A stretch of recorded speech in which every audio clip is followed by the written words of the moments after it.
Zickzacknet, Webradio. ZigzagNet, Web Radio. ZigzagNet, Web Radio. ZigzagNet, Web Radio.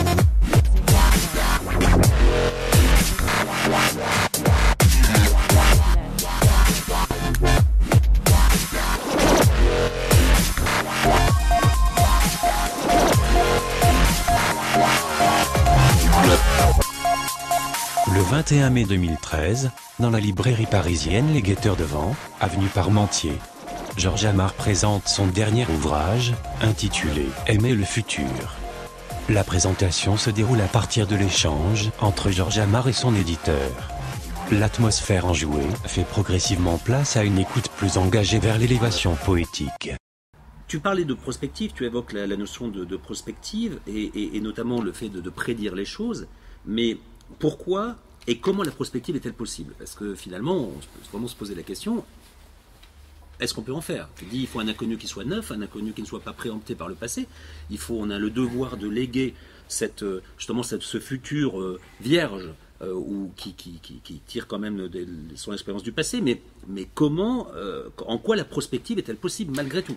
Oui, d'autant plus que je m'amuse parfois pour le plaisir aussi des paradoxes à dire qu'en quelque sorte la prospective est en quelque sorte impossible. Hein. Enfin, elle est impossible surtout que on est dans un monde économique et social où l'innovation est très présente. Hein. Et l'innovation qu'on peut voir dans les technologies ou partout, hein, c'est au fond une façon de rendre l'avenir imprévisible. Hein, parce que, après tout, s'il y a vraiment de l'innovation, elle est imprévisible. Et elle a des conséquences imprévisibles. Donc nous sommes dans un système économique et social qui est fait presque pour rendre l'avenir imprévisible. Est-ce que la prospective est néanmoins possible?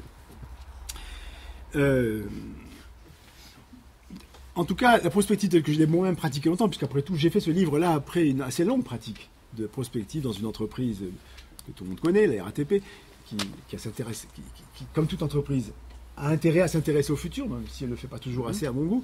Et donc, j'ai pratiqué ça assez longtemps, de voir comment la prospective, elle est là, elle a un rôle très spécial, qui n'est pas forcément là, d'ailleurs, toujours pour aider des dirigeants et des décideurs à prendre des bonnes décisions. Elle n'est pas forcément là pour aider, elle est là pour aider en dérangeant, en quelque sorte. Hein.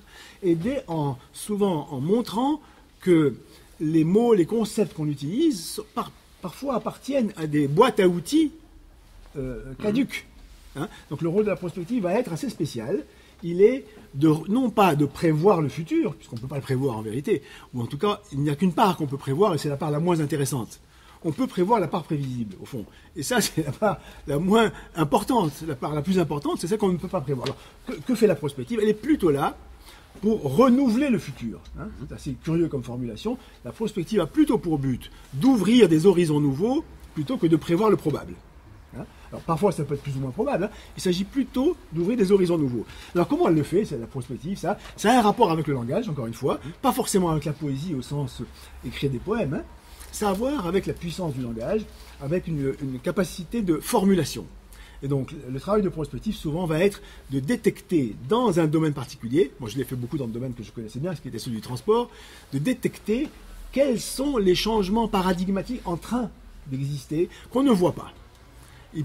Au fond, les choses changent déjà, changent beaucoup devant nous, et parfois, on n'a pas vraiment les mots pour dire ce qui se passe. Et donc, le travail de prospective va être souvent de formuler les basculements paradigmatiques. C'est-à-dire on est en train de passer d'un tel mode de raisonnement à un autre mode de raisonnement, à un mode de pensée à un autre mode de pensée. Le travail de prospective souvent va être d'arriver à mettre les mots qu'il faut, c'est en ce sens-là que ça a un certain rapport avec la poésie, savoir trouver les mots qui vont pouvoir au fond désigner et faire révéler des changements qui souvent sont déjà dans les pratiques. Et ça, je trouve que c'est un exercice dont on a besoin dans beaucoup de domaines. Et il me semble même que, même si je suis très optimiste de nature, il y a quand même beaucoup de domaines, y compris politiques, où, au fond, la boîte à outils est vraiment la boîte à outils conceptuelle, pour reprendre ce mot qui a été utilisé par notre président récemment. La boîte à outils conceptuelle, elle est extrêmement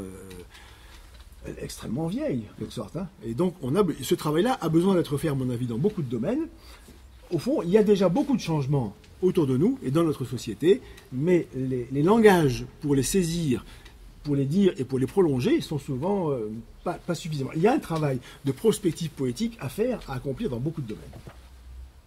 Et donc justement, tu évoques la notion la multiplicité, la pluralité des domaines qui sont concernés.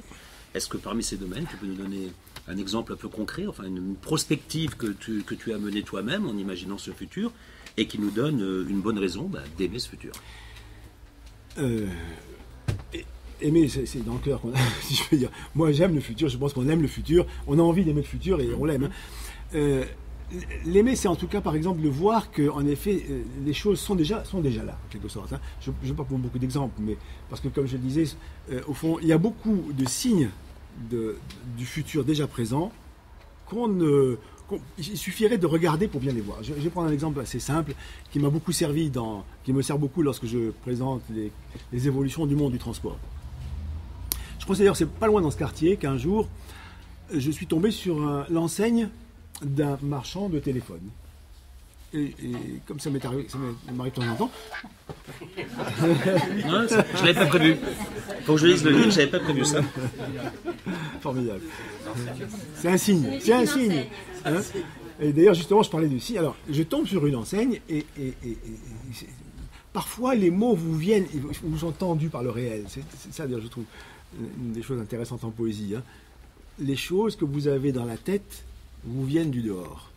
C'est ça qui est assez beau parfois. Alors, je tombe sur une enseigne d'un marchand de téléphone, et je tombe en arrêt parce que c'est exactement les mots que je cherchais pour dire ce que je pensais, si je peux dire. Et ces mots, cette enseigne, c'est Vivre Mobile. Je ne sais pas si vous avez déjà vu, c'est SFR d'ailleurs qui a racheté ça. Hein, SFR a racheté l'enseigne, je crois. Écrit en gros, Vivre Mobile. Mais c'est merveilleux. Mais je me disais, mais c'est mon paradigme. Voilà. Je cherchais ces mots-là, et ils me sont venus, si je peux dire, ils me sont venus dans la rue. La poésie se fait dans la rue, d'ailleurs. Et ça m'est arrivé très souvent, d'ailleurs, hein, ce genre d'aventure poétique, au sens où les mots que je cherchais me viennent pas de manière mystérieuse. Alors voilà, donc, est-ce que ça rend optimiste? Je ne sais pas, il me semble que il faudrait qu'on ait quand même, dans la plupart des gens qui s'occupent des affaires de la société, suffisamment de curiosité et de goût poétique en ce sens-là, c'est-à-dire les paroles sont déjà là, il faut les voir. À mon avis, déjà beaucoup de choses ont changé dans notre société, donc on peut être optimiste en ce sens-là. Est-ce que ça suffit pour enrichir la boîte à outils conceptuelle des différents dirigeants qui ont à le faire? Ça reste à voir. En tout cas, il me semble aussi pour continuer à être optimiste, que ce besoin de renouvellement de langage est très présent un peu partout.